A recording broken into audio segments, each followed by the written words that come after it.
Hi, and welcome to Threads and Thoughts. I'm your host, Xaviera, and I'm here with the lovely Phupho Gumede K, our guest for today. I just love you to describe your outfit in 3 words. Damn.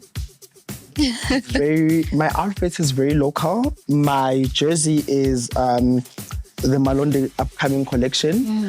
My shoes are really shopaholic. My bag is Lux Om. So everything is very local and local luxury. What inspired your look for today? So what inspired my look for today is just being proudly South African. Well, I mean, as you can see with the flag across my chest. Yeah. But also out of above that, it's just being balancing masculinity and femininity in one body, basically embracing androgyny throughout fashion. I think that is what my aesthetic mostly is, just going back and forth between what is masculine and what is feminine and trying to find a twist to it that links it to the other side. So I think this is one of those, this is like a normal trouser that a man next door can wear. This is a jersey that your GQ man can wear, but now I'm wearing it with star-studded platform shoes that maybe a traditional man find very and instead of socks I'm wearing pantyhose. So I really just always try to find a balance between what is your traditional male and what is your traditional female, and creating a whole new identity out of that. I love that. How does fashion influence your confidence and your self-expression? The saying that you dress how you want to be addressed. Yeah. Well, we live in an era where that couldn't be more truer.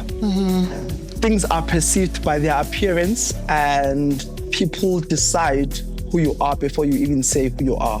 So I always ask myself, who do I want to be today?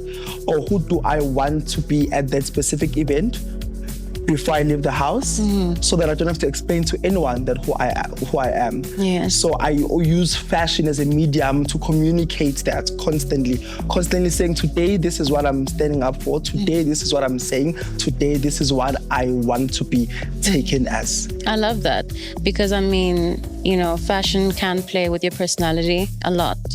And a lot of people, maybe introverted people who are not much as outspoken, I feel like they do tend to if not all of them, then I'd advise them to go into fashion to play like that. Yeah, to really, showcase who they are. Right. Because a lot of quiet people, if you actually take a moment to be with them, they're actually fun and they have a lot to say. But with fashion now, if you're coming out, like you say, and you're just in an extravagant piece, that speaks to you before you open your mouth. So you have to say it. Yeah, and I love that. You have to explain yourself to people after. Yeah, I love that. Look at your sweater. It's saying, I'm proudly South African. I love South Africa. It has the flag. It's bright, it's bold. And I like that you paired it up with simple colors, because obviously now the jersey's standing out. Yes. So that's your key piece. Now I don't have to say Viva South Africa at all times. My sweater already says it. What is your favorite fashion era or trend that you'd love to bring back? Ooh, okay. Yeah. Interesting. What is my favorite era or trend that I'd like to bring back? There was something very unapologetically femme fatale about the early 2000s. Early 2000s going into the late 2000s or early 2010s, your Jennifer Lopez, Kim Kardashian, Britney Spears, Lindsay Lohan era, Paris Hilton, where being feminine and sexy was allowed and embraced. I think I would love us to go into that era, because yes, as much as femininity is coming back right now, but it's coming back through the lens of what masculinity or what misogyny wants femininity to be. It's coming back as quite subtle, wifey, very conservative, which is absolutely fine for the people who celebrate that. But I also need the girlies to come back as feminine girls, but also embracing that they're young and hot. I totally understand that. That era was all about being free, right? About being yourself, and especially you know, the mainstream where like maybe the paparazzi was like everywhere and the girls would just be like wearing whatever they want and being free and just, it was just like an art show. Like every day. Need that to come back. Every day. Now, like, you know, it's a bit strategic, like, but like the girls would just call up and be like, listen, I'm here. I got an outfit. I'm eating. I'm going to be walking across the street with my outfit and come take a few shots. And it was just like free. And like now that you see, I've recently seen some pictures on Instagram actually of that time going back. But like looking back then, that's actually a good choice. That's a good choice. I'd actually like to see that as your era that you want to bring back. Oh my gosh, it's putting the spotlight on me. So I'm just trying to get the time correct, but I don't know if it's from the 30s to the 50s, if I'm correct, the Marilyn Monroe time. Oh. I really, really, really connect with that. The Roaring 20s. Oh my gosh, like I really connect with just being yourself, but at the same time, like with Marilyn, like she was still herself, but when it was time to show up, she put her game face on, you know, but it was also it was more into glam, to elegance, very the womanhood then. It was very, I don't know, it was just like, oh my gosh, like women were like eggs, like don't drop the egg, you know, don't drop the, I love that era. So I always try to also put myself there, like, cause you know, sometimes life can be crazy. See with your hair, I see the reference with the hair. Yeah, so yeah, I always, cause life can be crazy, but it's always important to go back into your feminine side, because you know, life when it can get hectic and then you gotta, you know, be tough and stuff.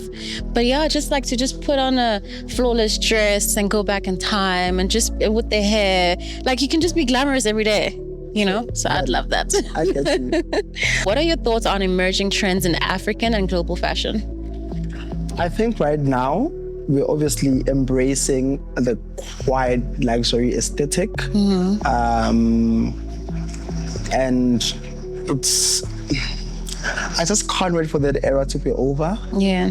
Because self-expression is sort of being frowned upon because of the excitement of the new trend. You know, when there's a new trend, people get excited over it, and everyone doing anything outside of the trend gets frowned upon. So I really would like us to get over the quiet luxury trend so that self-expression can come back. Yeah. I mean, people who still want to maintain the look of subtle, quiet luxury still can, but because it's a mainstream thing now, it makes self-expression so hard. Yeah. Hence, now as someone who's a creative, I think self-expression is such a very important part of being a creative. So that is what I'm noticing in the trends when it comes to African and global scene. But also, I'm noticing a lot of sustainable fashion, which is good. Now that is the trend that I need us to keep. Sustainability in fashion. I was having a conversation the other day about what would make us as the African industry grow in the next 5 years to reach the point of the global fashion scene. And my take was leveraging e-commerce and then embracing artificial intelligence and also incorporating sustainability in the way we do things, from pre-production to the value chain to the products and to how we deliver the messaging of the brands to the public. So I think sustainability is a very good trend going on right now. I wish we could keep that a little bit longer. Yeah, I hope so too. Who are your favorite designers or brands that you look up to? I think right now on the global fashion scene, Daniel Roseberry is doing something very important with Schiaparelli. I think the direction which is, I love that is bringing traditional couture back, which is something that is very lost in mainstream fashion culture. So I love what it's doing with Schiaparelli, bringing back haute couture, bringing back the art of a garment, constructing from scratch.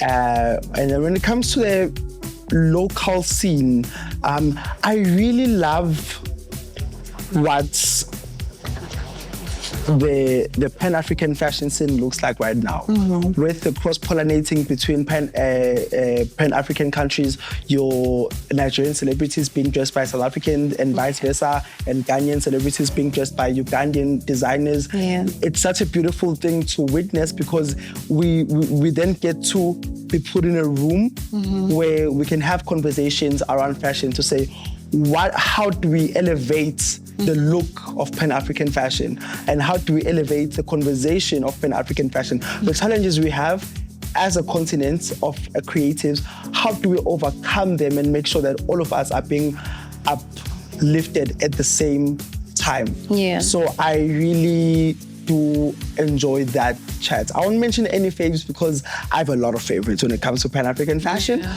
I mean, I do love a bit of Medlin Boss from Nigeria. Okay. You know, to love a bit of Moring Malondi from South Africa. To love a bit of George, formerly known from Katsira and George, and now trading as an independent. I do appreciate the Geleto K Moraba. So yeah.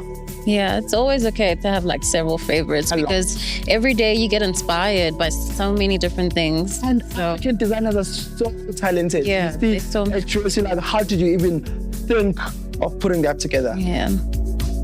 Thank you for tuning into today's episode. Make sure to subscribe to our YouTube or Spotify pages and sign up at shop.africanfashioninternational.com so you don't miss out on exclusive updates and offers. Don't forget to visit the House of Nola at the one and only Cape Town and Sandton City for your signature look.